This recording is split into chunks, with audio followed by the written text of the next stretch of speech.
வடகொரியா தனது அணு ஆயுத பலத்தை நிரூபிப்பதற்கு தொடர்ந்து அணுகுண்டு சோதனை மற்றும் ஏவுகணை சோதனைகளை மேற்கொண்டு வருகிறது. இதற்கு உலக நாடுகள் சில கண்டனம் தெரிவித்தும் கேட்பது போல் இல்லை. இதனால் அமெரிக்கா இது தொடர்பாக வடகொரியாவிற்கு மறைமுகமாக எச்சரிக்கை விடுத்தது. ஆனால் வடகொரியாவோ நேரடியாக அமெரிக்காவை வீழ்த்தும் திறமை தங்களிடம் உள்ளது, போர் நடந்தால் தாங்கள்தான் வெற்றி பெறுவோம் என்று கூறியிருந்தது. இதன் விளைவாக அமெரிக்க ஜனாதிபதி ட்ரம்ப் வடகொரியாவில் இருக்கும் அமெரிக்கர்களை பாதுகாப்பாக வெளியேற்றும்படி உத்தரவிட்டிருப்பதாக செய்திகள் வெளியாகின. இதனால் போர் முனைப்பில் அமெரிக்கா, ரஷ்யா, வடகொரியா மற்றும் சீனா போன்ற நாடுகள் உள்ளன.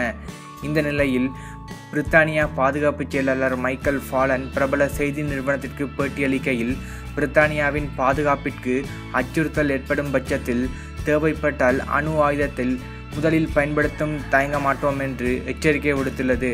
தங்கள் நாட்டை பாதுகாத்துக் கொள்வதற்கு நாங்கள் முதலில் அணு ஆயுத தாக்குதல் நடத்துவோம் என்றும், அது எந்த வகையான தாக்குதலாக இருக்கும் என்று கேட்டபோது அதை பற்றி கூற முடியாது என்றும், அவ்வாறு கூறினால் எதிரி விழித்துக் கொள்வதற்கு வாய்ப்பு உண்டு என்று கூறியுள்ளார்.